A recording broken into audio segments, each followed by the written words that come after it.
Hello दोस्तों, इसके पहले मैंने आज टॉपिक पढ़ाया था वृत्त से संबंधित प्रमेय कि वृत्त के केंद्र पर बना कोण परिधि पर बनी कोण का दूना होता है। उसी के संबंध में उसी के आगे टॉपिक है आज की जो प्रमेय है कि चक्री चतुर्भुज में सम्मुख कोण संपूरक होते हैं। उद्देश्य क्या है, ध्यान से समझना दोस्तों। उद्देश्य क्या है? उद्देश्य है चक्री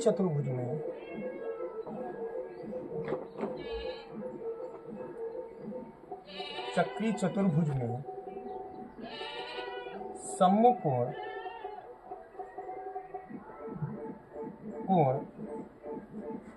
संपूरक होते हैं।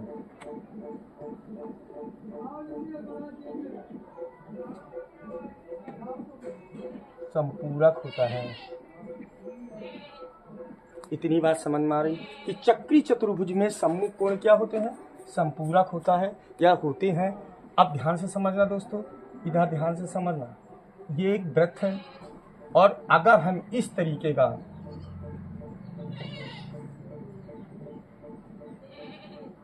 ये आपका क्या है? चक्री चतुर्भुज। ध्यान से समझना दोस्तों, चक्री चतुर्भुज कहते किसे हैं? जब किसी चतुर्भुज के शीर्ष वृत्त की परिधि को स्पर्श करते हैं, जब किसी चतुर्भुज के शीर्ष वृत्त की परिधि को क्या करते हैं? स्पर्श करते हैं, तो ऐसे चतुर्भुज को हम चक्री चतुर्भुज कहते हैं। इतनी बात समझ में आ गई? ठीक है, तो ध्यान से समझना दो। कह रहा चक्री चतुर्भुज में सम्मुख माने होता आमने सामने। ये जैसे इसके सम्मुख ये, इसके सम्मुख ये। संपूरक का मतलब होता है एक कोटि पूरक, एक होता है कोटि पूरक, ठीक, और एक होता है संपूरक। संपूरक होता है 180 अंश का और कोट पूरक होता है 90 अंश का। सम्मुख माने होता है आमने, संपूरक कोण जो होंगे वो 180 अंश और कोटि पूरक कितने अंश का होता है? 90 अंश का होता है। तो संपूरक और कोटि पूरक। तो ध्यान से समझना, हमें क्या प्रूव करना है? हमें ये सिद्ध करना है कि जो आमने सामने कोणों का योग है वो कितना है? 180 अंश है, मतलब संपूरक है। इतनी बात सबके समझ में आ गई? अब ध्यान से समझना दोस्तों, दिया क्या क्या है? हमें दिया है एक चक्री चतुर्भुज। तो और चक्री चतुर्भुज कहते किसे हैं? जो चतुर्भुज वृत्त की परिधि को स्पर्श करते हैं, ऐसे चतुर्भुजों को हम चक्री चतुर्भुज कहते हैं। तो ध्यान से समझना दोस्तों, लिखेंगे क्या? ए बी सी और डी। लिखेंगे कि वृत्त का केंद्र ओ। अगला जो टॉपिक है वो है ज्ञात है। ज्ञात है में क्या लिखेंगे? वृत्त का केंद्र ओ, वृत्त का केंद्र ओ, ठीक है, तथा ए बी सी डी एक चक्री चतुर्भुज है। एक चक्री चतुर्भुज है।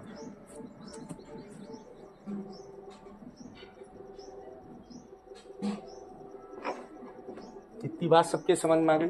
अगला टॉपिक क्या है? रचना है। ध्यान से समझना दोस्तों, रचना में क्या कर दिया हमने? रचना ओ से ए और ओ से सी को मिलाया। ओ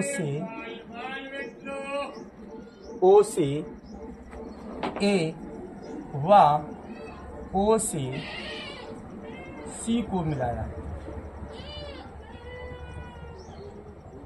इतनी बात सबके समझ में आ गई? क्या रचना में लिखेंगे? या हम लिख सकते हैं ओ से क्रमशः ए सी को मिलाया, या ओ से ए और ओ से सी को मिलाया। इतनी बात सबके समझ में आ गई? अगला टॉपिक है क्या? सिद्ध करना है। सिद्ध करना है। तो हमें क्या सिद्ध करना है?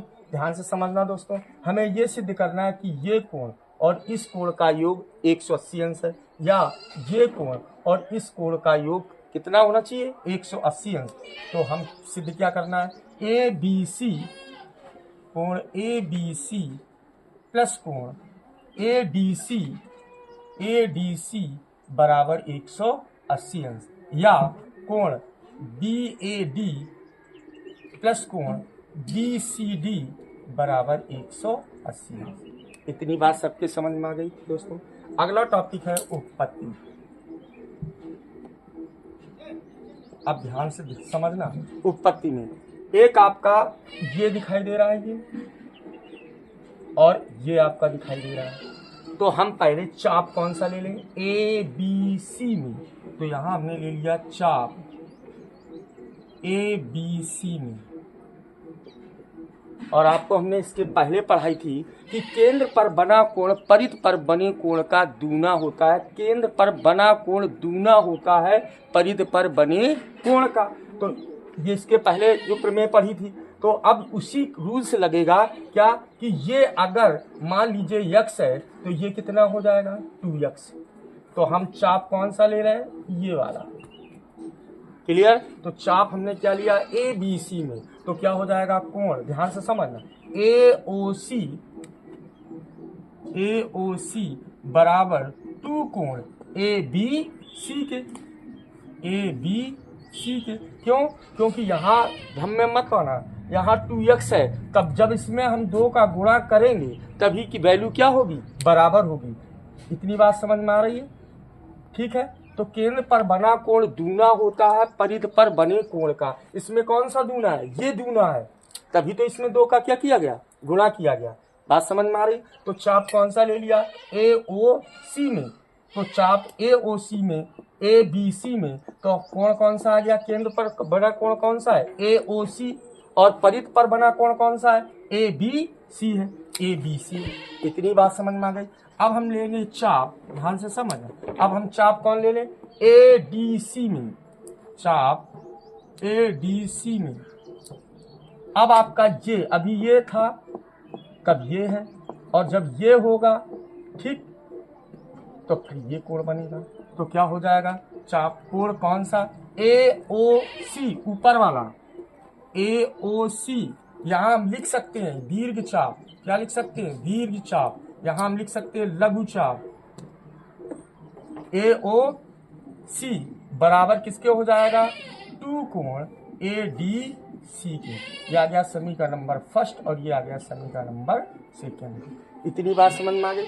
अब समीकरण 1 और 2 को क्या करते हैं, जोड़ने पर यहाँ लिख देंगे समीकरण 1 व 2 को जोड़ने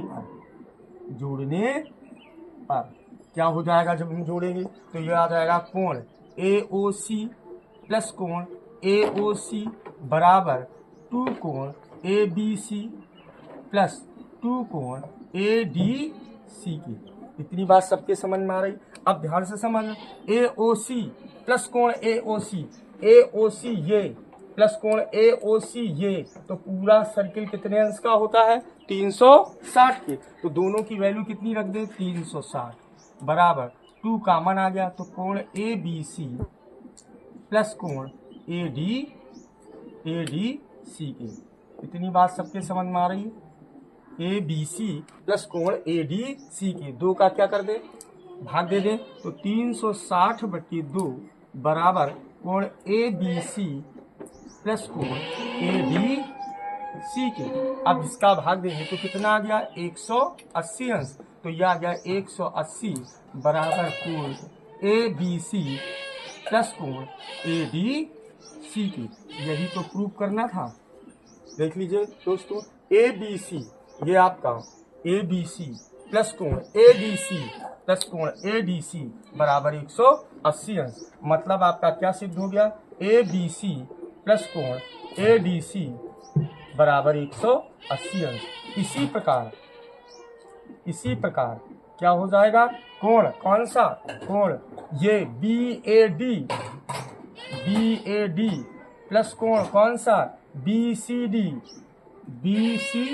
डी बराबर कितना हो गया, 180 अंश। क्लियर। यही क्या करना था, हमें प्रूव करना था। तो ये आ गया, यही सिद्ध करना था।